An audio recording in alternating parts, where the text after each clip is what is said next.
Hey everybody, it's Ian King, founder of King Sports International, athlete advocate, coach educator, innovator of training methods that have changed the way the world trains.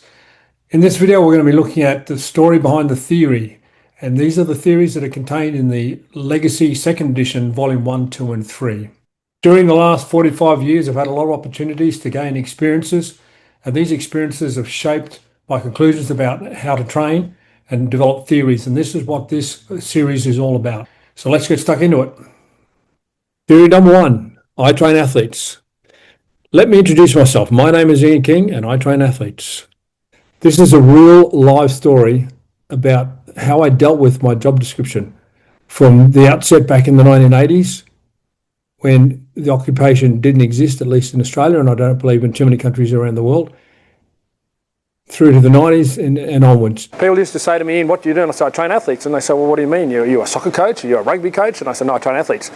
Now, unfortunately, in the early 90s, they'd say to me, what do you do? And I say, train athletes. Oh, you're a personal trainer. Now, I used to have hair, then I pulled it all out, just the thought. But anyway, so I don't tell the people anymore. So to understand and to explore that, let's have a look at one of the many references I made to this subject, or the story behind this theory. That's the way I've been explaining myself or introducing myself and what I do for quite a few decades now. The challenge I faced back in the 1980s was well explained in this when I wrote, when I set out in the 1980 on this journey professionally, people would ask what I did and I would say I train athletes. They didn't get it and that was good. I was unique. In fact, I was playing in a field of one. I was the only person in Australia who offered these services and I had a monopoly on the market nationally. About a decade later, in the early 1990s, when asked the same question and I responded with the same answer, I was invariably met with, you're a personal trainer, which would make me want to stick my fingers down my throat. But anyway, so that was just one of the many ways I explained it. Post-2000, when I asked that question, if I said I train athletes, it was then concluded or stereotyped that I must have been a strength and conditioning coach, which obviously I didn't define myself as that.